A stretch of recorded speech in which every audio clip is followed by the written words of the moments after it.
My regular Tuesday morning started like any other, sipping coffee, checking emails, but then Mr. Davies called me in, looking grim.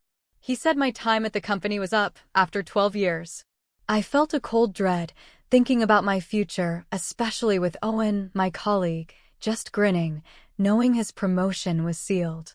It felt so wrong, like everything was shifting under my feet, but what happened next, well, that's when things really took an unexpected turn, changing everything for everyone involved. Before we continue, tell me in the comments, where are you watching from? I'd love to know. The buzzing of my alarm always felt a bit like a friendly nudge, not a harsh demand. That Tuesday morning was no different. Sunlight streamed through my kitchen window, warm and bright, making the dust motes dance in the air. I remember humming a little tune as I brewed my coffee, the rich smell filling my small apartment. My name is Amelia, and for the past 12 years, Apex Innovations had been my second home.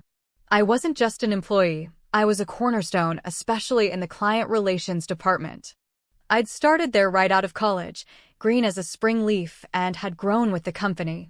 I knew our clients really knew them, their kids' names, their golf handicaps, their preferred coffee orders when we met.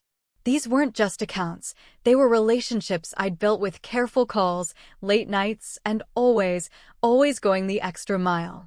My desk was neat, as always, a small framed photo of my dog, Buster, nestled between my monitor and a stack of pending reports.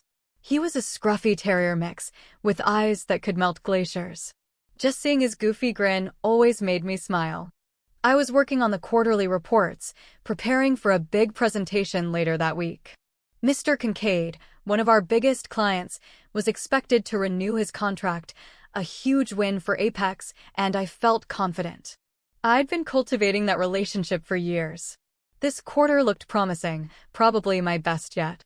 I was actually hoping for a promotion, something that had been hinted at during my last performance review. A bigger title, maybe a small team to lead. That felt right. I'd earned it. Around 10 o'clock, my boss, Mr. Davies, sent an instant message.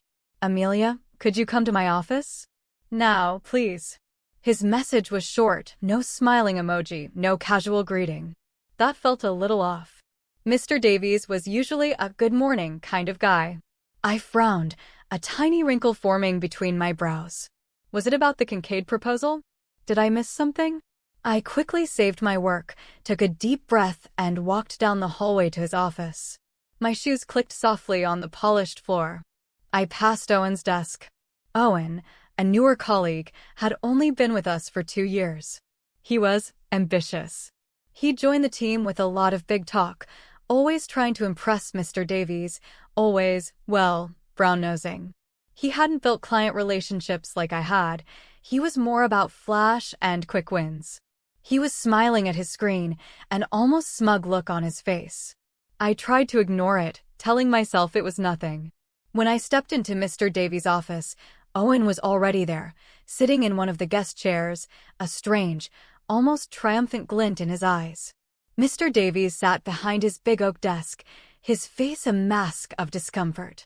My stomach did a flip-flop. This wasn't right. This wasn't a meeting about a promotion, or even the Kincaid account. Amelia, please sit, Mr. Davies said, gesturing to the empty chair beside Owen. The air in the room felt thick, heavy. Amelia, Mr. Davies began, his voice unusually formal, we've decided to move in a new direction. It's a difficult decision, but we're restructuring our client relations department. My heart gave a strange little lurch. Restructuring? What did that even mean? We've decided to part ways. Part ways? My ears were ringing. Part ways? That's when I finally understood. I was being fired. After 12 years. Just like that. The coffee I'd enjoyed that morning, the sunbeams, the hum of my tune, all of it felt like a distant, cruel memory. My throat tightened and I could barely breathe. Owen shifted in his seat, a tiny, almost imperceptible smirk playing on his lips. He didn't even try to hide it. He knew. He clearly knew. Owen will be taking over your responsibilities, Mr. Davies continued, not meeting my eyes. He's demonstrated a fresh approach. A fresh approach? My entire career, my dedication, my loyalty, my clients, all dismissed for a fresh approach from someone who hadn't even been here a fraction of the time I had. My hands, resting on my lap, started to tremble slightly. I tried to keep my face neutral, but inside, a storm was brewing. Humiliation washed over me, a bitter, cold wave. It felt like a punch to the gut. I had given everything to this company. Everything. And now I was being thrown out, replaced by a brown-noser. I managed to find my voice, though it felt thin and reedy. My responsibilities? All of them? What about Mr. Kincaid, Ms. Robles, Mr. Vance, all the accounts I manage?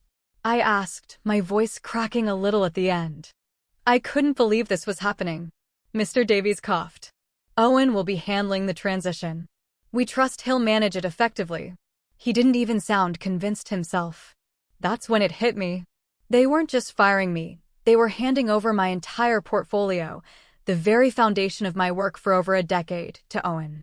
They were letting him claim all the credit for the relationships I had built. This wasn't just an ending, it was a betrayal. It was a clear path to his promotion, paved with my hard work. I stood up slowly, trying to gather my shattered dignity. I see, I said, my voice now surprisingly steady, though it felt like a lie. I didn't see. I didn't understand. Not really. But I wasn't going to beg or make a scene in front of Owen. He wasn't worth it. So, that's it then? After 12 years. Mr. Davies just looked at his desk, avoiding my gaze. Owen, however, finally spoke, a sickeningly sweet tone in his voice. We wish you all the best, Amelia. It's a new chapter for everyone. His words, meant to sound kind, felt like daggers. A new chapter for him, maybe. For me, it felt like a closed book.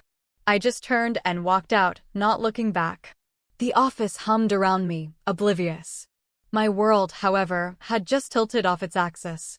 Back at my desk, I started packing my personal items, my Buster photo, my favorite coffee mug.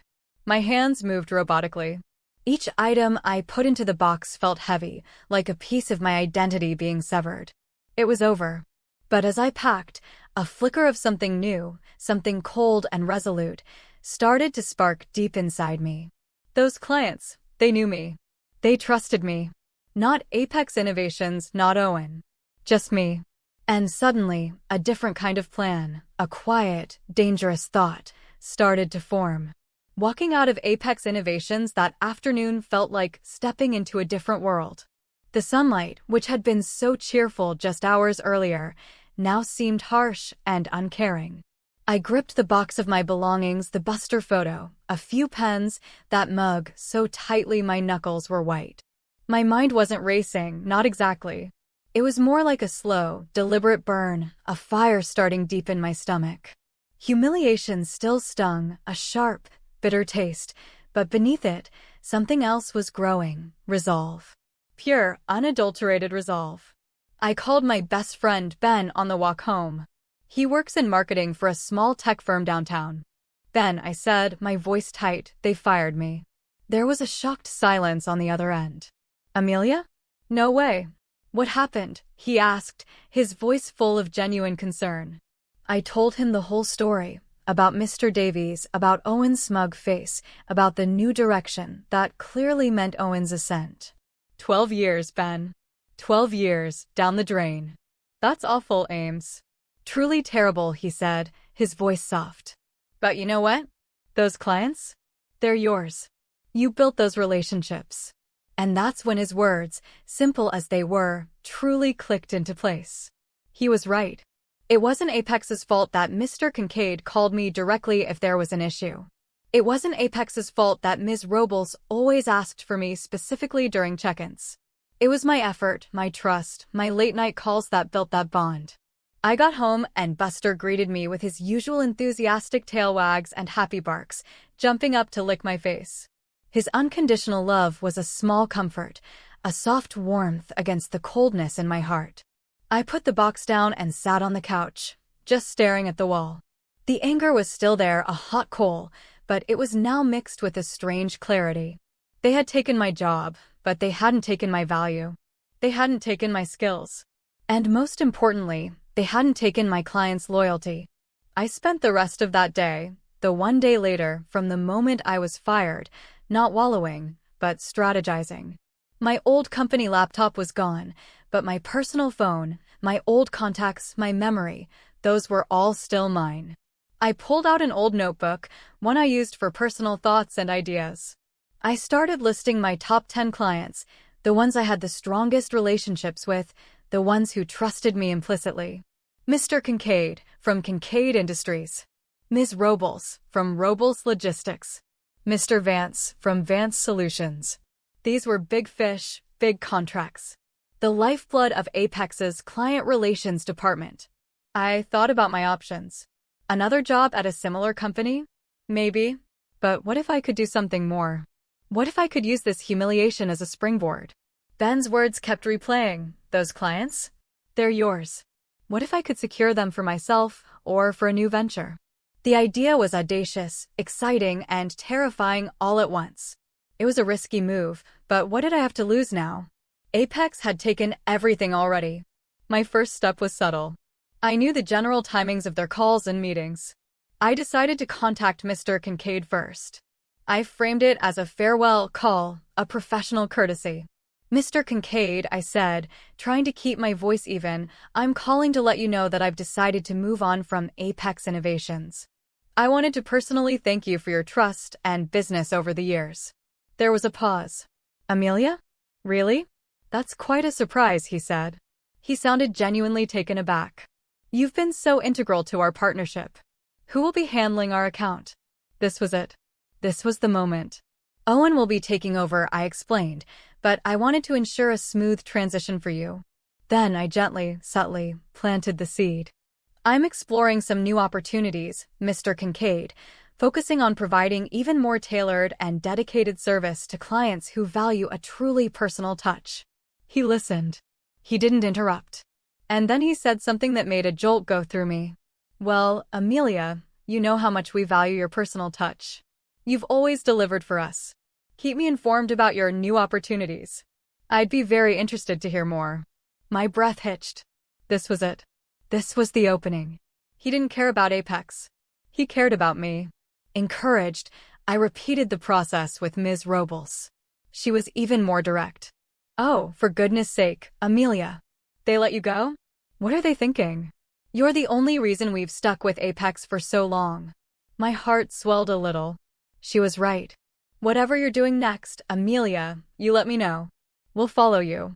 Her words were like a balm, soothing the sting of dismissal, replacing it with a powerful sense of validation.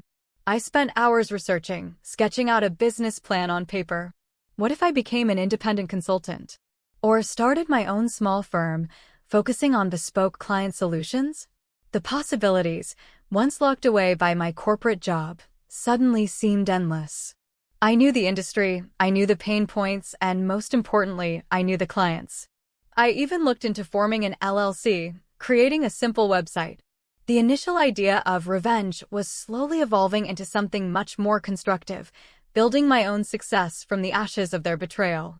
As the sun set that day, painting the sky in shades of orange and purple, I felt a shift within me. The sadness and humiliation hadn't completely vanished, but they were now overshadowed by a fierce determination. Owen might be sitting at my old desk, feeling smug, basking in his new promotion, but he had no idea what was truly unfolding. He had no idea what I was building, quietly, meticulously, one phone call, one email, one sketched-out plan at a time. I was no longer just the fired employee. I was Amelia, the architect of my own future. And that future, I realized with a steely glint in my eye, would involve taking back what was rightfully mine. The next morning, the office at Apex Innovations was in a quiet panic. I wasn't there to witness it, of course, but I imagined the scene. Owen, newly promoted, probably struggling to navigate the intricate details of client relationships he hadn't built. Mr. Davies realizing too late the depth of his mistake. I, however, was in a small, rented meeting room at a co-working space downtown, feeling an electric thrill. I had spent the entire previous day and early morning firming up commitments. My farewell calls had turned into preliminary discussions, and those discussions had solidified into intent-to-contract letters. It wasn't just Kincaid and Robles. I'd also secured commitments from Vance Solutions and 2 other mid-tier clients. The total value of these initial commitments was just over $2 million. My hands, which had trembled with humiliation just yesterday, now held tangible proof of my worth. I was finalizing my new business entity, Amelia's Solutions, a small consulting firm specializing in client relationship management. It felt incredible to write that name. It was mine. My phone rang. It was an unknown number. I let it go to voicemail. A minute later, it rang again. Another unknown number. Then, an email popped up on my personal laptop. Urgent meeting request. Amelia, from Mr. Davies. I smiled. The panic was starting. I decided to play it cool. I called Ben. It's happening, Ben. They're panicking. Ben let out a laugh. Told you, Ames. What's the plan?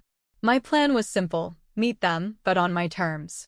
Not as a former employee begging for her job back, but as a potential business partner, or rather, as their biggest competitor.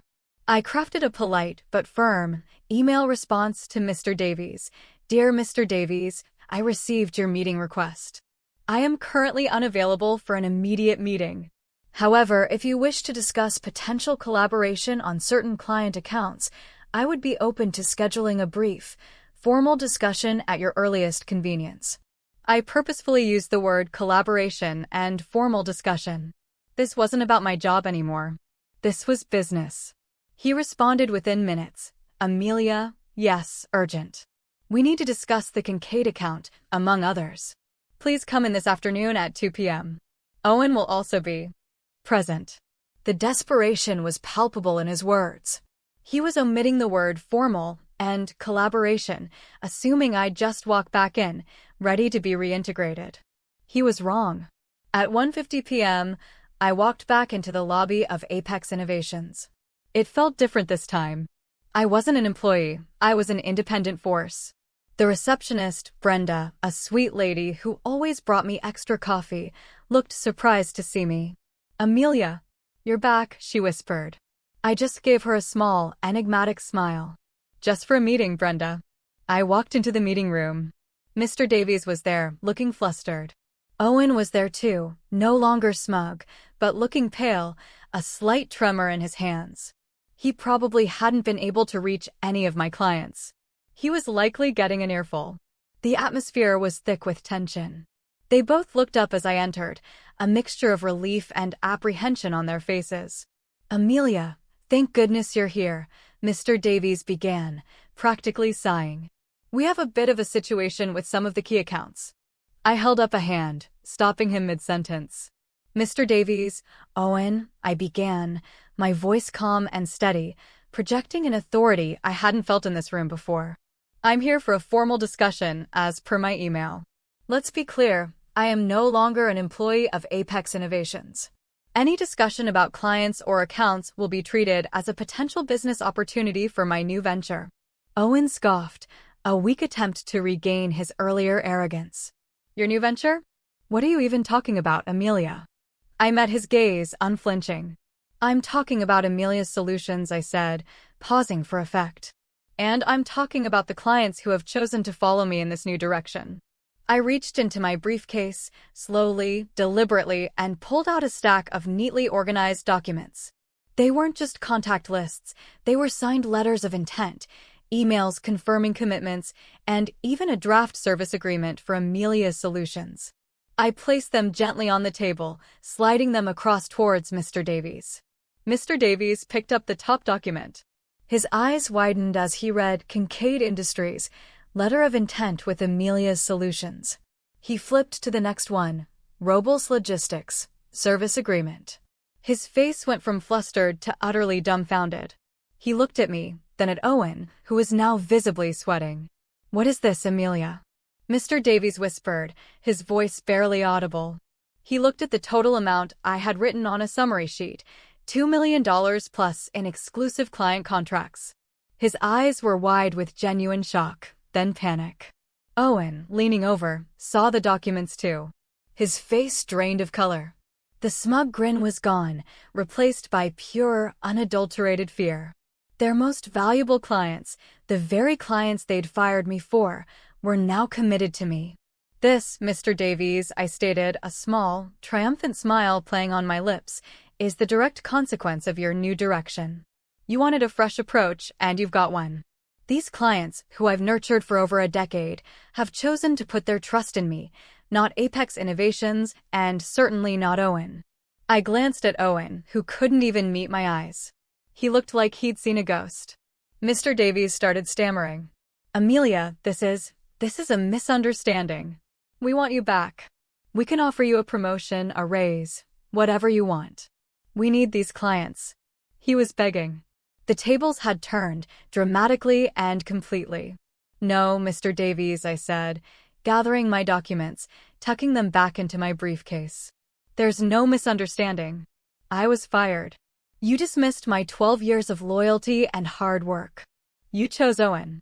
And now I've chosen my own path. I stood up. My new venture is thriving. My clients are happy.